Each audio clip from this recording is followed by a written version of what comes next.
नमस्कार, पाहुयात आज काय विशेष मध्ये नेमकं आहे तरी काय.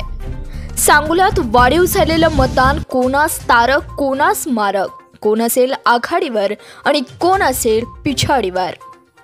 नुकत्याच परवा झालेल्या विधानसभा निवडणुकीच्या मतदानानंतर हा टक्क्यानं वाढलेलं मतदान कोणाच्या फायद्याचं ठरणार आहे हे आता निकाल लागल्यावरच स्पष्ट होईल.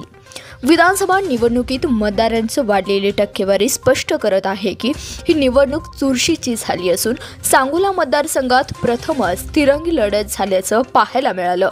सांगोला विधानसभा मतदारसंघामध्ये उमेदवारांची राजकीय चुरस पाहायला मिळाली असून उमेदवारांकडून अनेक आरोप प्रत्यारोपाच्या फेऱ्या मतदारसंघातील जनतेने पाहिल्या असल्यामुळे व उमेदवारांनी मतदारसंघात केलेली कामे पाहता सांगोला तालुक्यातील जनतेचा कौल कोणाला हे आता 23 तारखेला समजणार असून आता फक्त मतदारसंघामध्ये प्रत्येक ठिकाणी निकाल काय लागणार याच्याच गप्पा रंगू लागल्यात. विशेषतः या सांगोला विधानसभा मतदारसंघाकडे संपूर्ण महाराष्ट्राचं लक्ष लागून राहिलंय.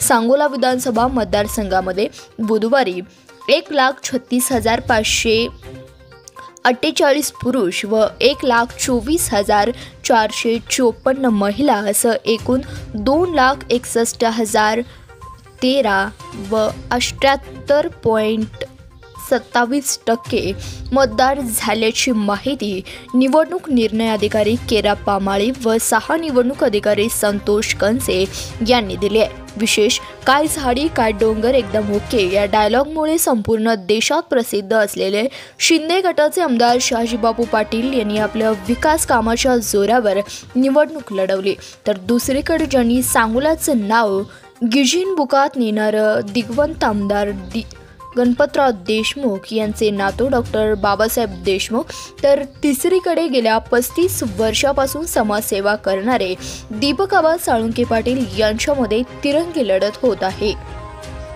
सांगोला विधानसभा मतदारसंघात यंदा काटेकी टक्कर अशी लढत झाली आहे. शिवसेनेचे विद्यमान आमदार शहाजीबापू पाटील यांच्यासमोर शेका पक्षाचे उमेदवार डॉक्टर बाबासाहेब देशमुख आणि शेट्टीच्या माध्यमातून त्यांच्यासमोर तगडे आव्हान निर्माण केलं. महाविकास आघाडीतून उबाळा गटातून माजी आमदार दीपकआबा साळुंखे पाटील यांनी मशाल या चिन्हावर निवडणूक लढवली आहे. परंतु दीपकआबा साळुंखे पाटील हे गेल्या विधानसभा निवडणुकीत आमदार शहाजीबापू पाटील यांच्याबरोबर होते. यावेळी मात्र ते निवडणुकीच्या आखाड्यात उतरले आहेत. यामुळे या मतदारसंघात धनुष्यबाण दुसऱ्यांदा फुलणार की मशाल अडथळा ठरणार असा सवाल उपस्थित केला जातोय. विशेषतः मुख्यमंत्री एकनाथ शिंदे, माजी मुख्यमंत्री उद्धव ठाकरे, संजय राऊत यांच्यासह मोठमोठ्या नेतेमंडळींच्या तुफानी सभा सांगोल्यात झाल्यात. अनेक पक्षप्रवेश झाले. काही नेतेमंडळी सकाळी एकाकडे तर रात्री दुसऱ्याकडे असे माकड उड्या मारत होते. काही ठिकाणी पैशाचा पाऊसही पाहण्यासाठी मिळाला. विशेष मतदारात गट निवडणुकीपेक्षा यंदा 45,000 मतदान जास्त झालंय. हे वाढीव झालेलं मतदान कोणास तारक ठरणार आहे व कोणास मारक ठरणार आहे हे आता मतमोजणीनंतरच स्पष्ट होईल. या निवडणुकीत कोणाची होणार जीत, कोणाची होणार हार, कोण असेल आघाडीवर, कोण असेल पिछाडीवर याची उत्सुकता अवघ्या सांगोलकरांसह संपूर्ण जिल्ह्याला लागली आहे. आता 23 तारखेला सांगोला मतदारसंघाचा जनतेचा कौल कोणाला याचा फैसला होणार असल्याने याची सर्वांना उत्सुकता लागून राहिली आहे. धन्यवाद. पाहत रहा CBS न्यूज मराठी.